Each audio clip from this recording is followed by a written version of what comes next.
My name is Jessica, and I'm 35 years old. If you had told me a year ago that I would be struck by my own mother at my sister's wedding, in front of guests, cameras, and chandeliers, I wouldn't have believed you. But maybe I should have. Because when you grow up being invisible, you learn early on that love can have conditions. And mine always came with silence. I was the eldest daughter, the one who followed the rules, brought home good grades, and never needed extra attention. I was the one who always waited to be noticed, thinking maybe one day someone would turn and say, "We're proud of you, Jessica." But they never did, because all the attention was already taken by Olivia, my younger sister. Growing up, Olivia was the sun in my mother's world. She didn't just receive love, she absorbed it like oxygen, leaving none for the rest of us. When Olivia cried, the earth stopped spinning. When she smiled, my mother, Amanda, smiled bigger. I remember once breaking my wrist during school sports. I walked into the house crying softly. But all I got was, "Olivia had a long day too, Jessica. Don't be dramatic." That was Amanda's favorite line. Don't be dramatic. It was her way of minimizing me, boxing me up, keeping me small, while Olivia got all the room to shine. As I grew older, I learned to stay in the background. I focused on work, on stability, on building a life without chaos. I never expected much from my family, but deep inside, a small voice always hoped they'd someday see me. And maybe, just maybe, Olivia's wedding was my chance. A big, formal event. Fancy venue. All family present. I didn't want attention. I just wanted to be treated like I belonged. I spent hours preparing. Chose a wine-colored dress, elegant, modest, perfect for an outdoor lakeview wedding. My hair was done up neatly, my makeup natural. I looked in the mirror and told myself, this time, you'll walk in with your head held high. I had no idea that what awaited me wasn't respect, but another reminder of how little I mattered. The wedding venue was the kind you'd see in a glossy bridal magazine, a lakeside resort in Silver Grove, known for its sparkling fountains, hanging floral chandeliers, and glass-ceiling banquet halls that caught every ounce of daylight. It was the kind of place that whispered wealth in every corner, the kind of place where perfection was expected. As my car rolled through the grand iron gates, I stared out the window, my heart pounding. I had told myself to be calm, to be composed. This wasn't about me.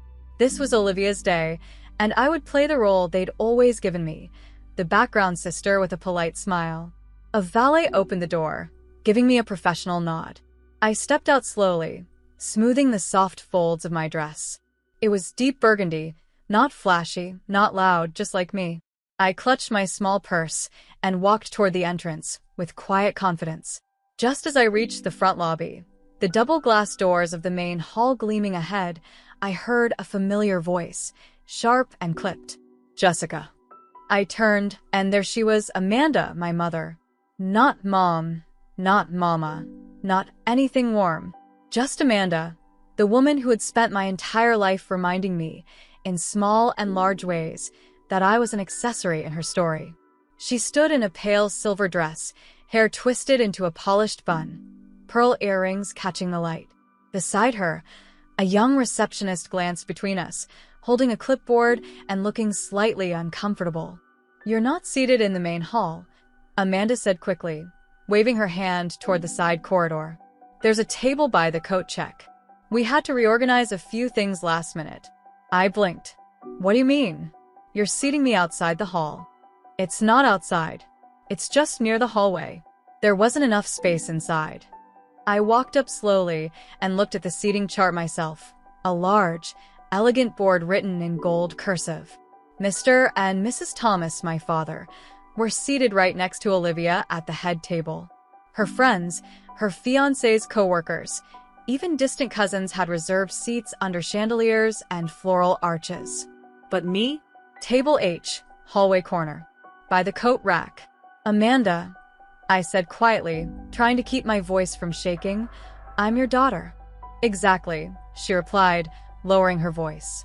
"You've always been independent. You don't care about these things."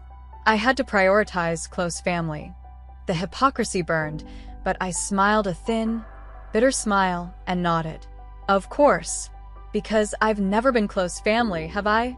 She rolled her eyes, annoyed now that I wasn't playing my usual obedient role. Don't make a scene. You're already lucky we invited you. That line hit harder than I expected.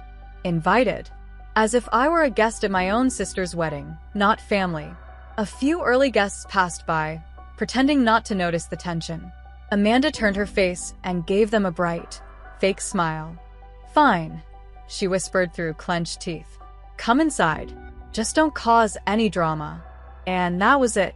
I wasn't welcomed inside.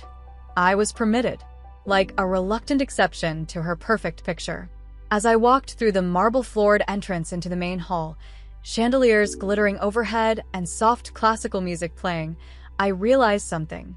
This day wasn't going to be about celebration. It was going to be about survival. The inside of the banquet hall was like walking into a curated dream. Ivory drapes hung from high ceilings. The scent of fresh peonies drifted from every table, and the crystal glasses caught light in all directions. Everyone looked polished, Happy. unbothered. I stepped in silently, trying to blend into the crowd. I didn't expect hugs or warm greetings. I didn't even expect Olivia to acknowledge me. But I had hoped, just a little, that Amanda would leave me alone now that I was out of the hallway. That I could sit quietly, eat a polite dinner, and leave before the dancing started. But no. That's not how people like Amanda work. I was barely halfway to the drinks table when I heard her voice again, louder this time, coated in fake sweetness that instantly made my stomach knot. Jessica, sweetheart. A quick word. Heads turned. Some smiled, not realizing what was coming. Others, those who knew Amanda well, watched with quiet anticipation. Something about her voice told them this wouldn't be a loving family moment. I forced a smile and turned toward her. Yes. Amanda took my hand like we were old friends and led me to the front of the room, near the beautifully decorated wedding cake table, surrounded by cascading white roses and gold-trimmed place settings. Now that you're settled, she said, her voice cheerful but eyes cold, we can talk about the wedding expenses. I frowned. What expenses? Oh, you know, everything. The florals were $3,500. The musicians were $2,000. The dress fittings, lighting, table decor, catering, that alone was $6,000. The final total comes to about $14,600. I stood there, blinking, unsure where this was going. And Amanda's smile tightened. And you'll be covering it. I let out a breathless laugh, half thinking I'd misunderstood her. Excuse me? You're doing well, aren't you? She said, louder now so that a few people nearby clearly overheard. You're single. No kids. You live alone, make good money. And Olivia has so much starting up with Patrick. It just makes sense. I could feel the tension in the air as a few heads subtly turned toward us. Her words weren't just meant for me. They were meant to shame me, to expose me as selfish if I refused. This wasn't a private conversation. It was a setup. You're asking me to pay $14,600 for a wedding where I was nearly seated in the hallway? Amanda's smile dropped. Don't act like a victim, Jessica. We all sacrifice for family. No, I said firmly. You sacrificed me for years. You made me invisible. You humiliated me in front of my coworkers at Olivia's graduation. You ignored my birthday 2 years in a row while throwing spa weekends for her. And now you want me to pay for the privilege of being tolerated? Amanda's face twitched. For a second, I saw the mask slip, and what lay beneath was pure, seething rage. You ungrateful little. She stopped herself, her hands balling into fists. I turned to walk away, heart racing, done with the scene, done with being made a puppet for everyone else's comfort. But before I could take a single step, she grabbed the crystal wine bottle off the serving table and swung. It hit me square on the side of my forehead. There was no warning, no time to block or duck. Just the crack of glass against bone, the stunned gasps from the guests, and the violent ringing in my ears. Pain flared immediately. My knees gave out. I collapsed to the floor, a rush of heat and cold washing over me. My hand instinctively went to my temple and came away wet, dark red. "Oh my God," someone shouted. "She's bleeding." A woman near the cake screamed. "Did Amanda just—" "Call 911. Somebody help her." The last thing I saw before everything blurred was Amanda, standing still, gripping the broken neck of the wine bottle in her hand, her face frozen, not with guilt, but with the horrifying realization that people had seen everything. The sound of my heartbeat throbbed in my ears louder than the classical music still playing in the background. I was on the cold, polished floor, the metallic scent of blood thick in my nose. Somewhere in the blur of voices and footsteps, I could hear people gasping, phones dialing, someone crying.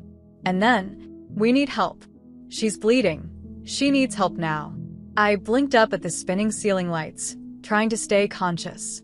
A pair of heels clicked frantically nearby, then stopped.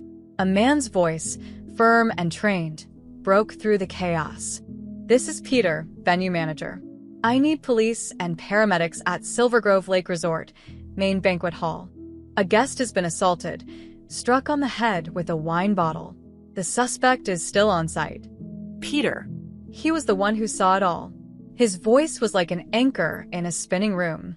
I could hear Amanda trying to speak to him, her voice trembling with false innocence. It wasn't what it looked like. She was yelling. She came at me. "Save it." Peter snapped. The cameras caught everything. I tried to sit up but winced in pain as a sharp sting shot through my head. My fingers were sticky with blood. Guests stood in stunned silence. Some were holding hands to their mouths.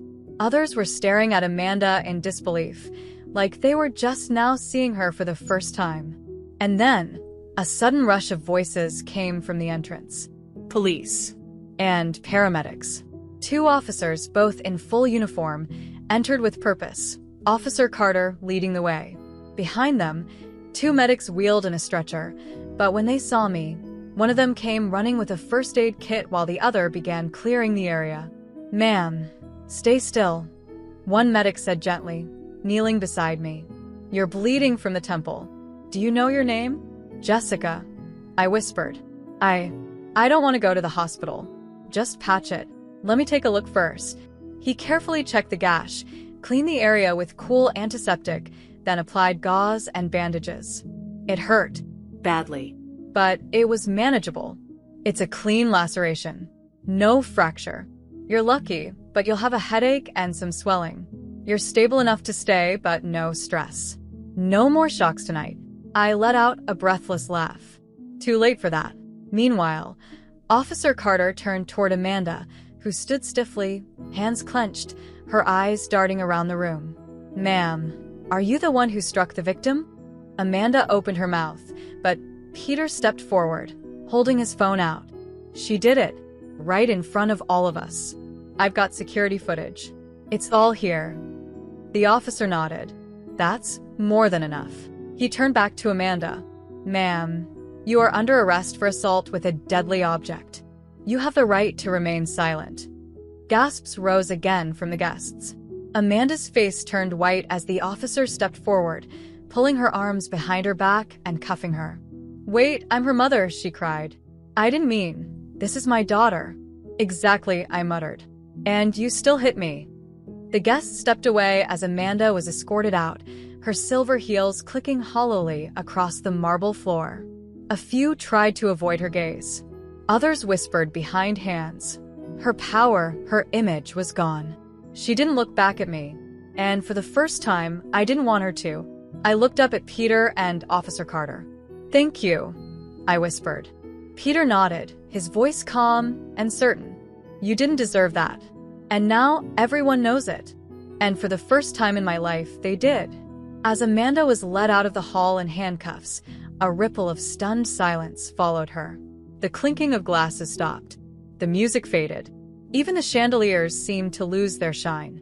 The perfect wedding Olivia had dreamed of, the one Amanda had orchestrated to a T, was unraveling, and fast.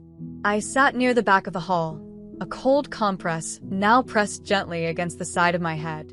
My dress was wrinkled, my hair messy, and a faint trail of dried blood marked the side of my cheek. But despite the discomfort, I sat tall. I had never felt more seen.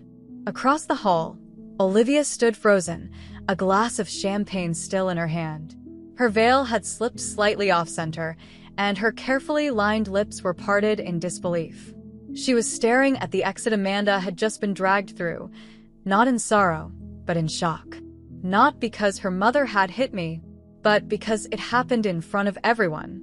Her fiancé, Patrick, emerged from the groom's suite, confused by the whispering, the staring, the tension. He rushed forward and approached one of the guests. "What happened?" The guest hesitated, then leaned in. "Your mother-in-law just hit her older daughter with a wine bottle in front of everyone." Patrick's brows furrowed as he looked around and spotted me sitting by the wall, the paramedic still beside me. His expression shifted from confusion to concern in an instant, and he walked straight over. "Jessica, are you okay?" I looked up. Physically, yes. Mentally, that's still being decided. "I'm so sorry. I had no idea."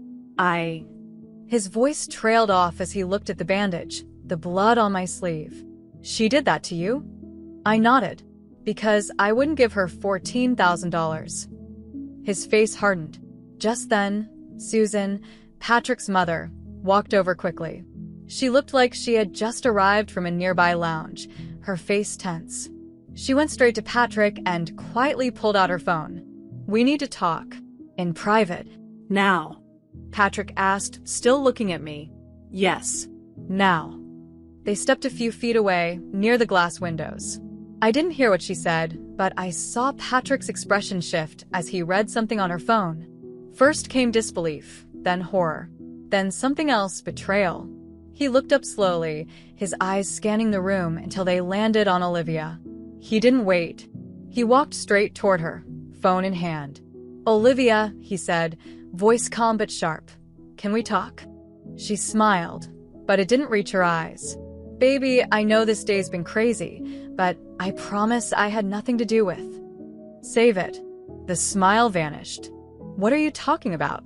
Patrick raised the phone and held it between them. "Your stylist's assistant accidentally forwarded her chat backup to my mother's account. All of it. The messages where you said you were training me like a puppy. The part where you said once we were married, you'd slowly make me dependent. The one where you said, and I quote, 'If I play sweet with Susan, that lake house will be mine by summer.'" Olivia's face turned pale. "Those were jokes," she whispered. "Just harmless stuff between friends." "Then explain this one," he said, scrolling. "In 6 months, I'll have everything in my name. He's so easy to manage. I'll cry if I have to. That always works." Now, everyone in the hall was staring. Whispers filled the air like static. Olivia turned, desperate now. "You don't believe her, do you? Jessica's been poisoning everyone against me." Patrick stepped back. "No." "Jessica's been surviving in silence for years. I see that now. And I won't be part of a family that abuses and manipulates." He reached into his jacket and pulled out a crisp white envelope. He held it out, not to Olivia, but to one of the bridesmaids. "Annulment papers. Signed." "Ready." Gasps spread across the hall. Olivia stood alone beneath the arch she had so carefully curated, the veil slipping off her shoulder, her hands shaking. "You can't do this," she whispered. "You love me. You said." "I loved who I thought you were," Patrick replied. "But that person doesn't exist." He turned and walked away. The silence that followed was so heavy, it nearly bent the air. The room didn't explode. It didn't burst into arguments or hysteria. It simply cracked, quietly, irreversibly. Olivia remained rooted beneath the wedding arch, surrounded by glittering flowers and soft candlelight. But everything around her now felt like a lie, and everyone saw it. The woman who had been the center of Amanda's universe, the sister who had always stood in the spotlight while I stood in the shadows, was now completely alone. She turned toward the crowd, mascara streaked, her lips trembling. "You're all just standing there?" she cried out. "You've known me my whole life. You know I didn't mean any of this." A few guests lowered their heads. Others turned away. Even her bridesmaids, the ones who had once laughed at her jokes and adjusted her veil, stood frozen,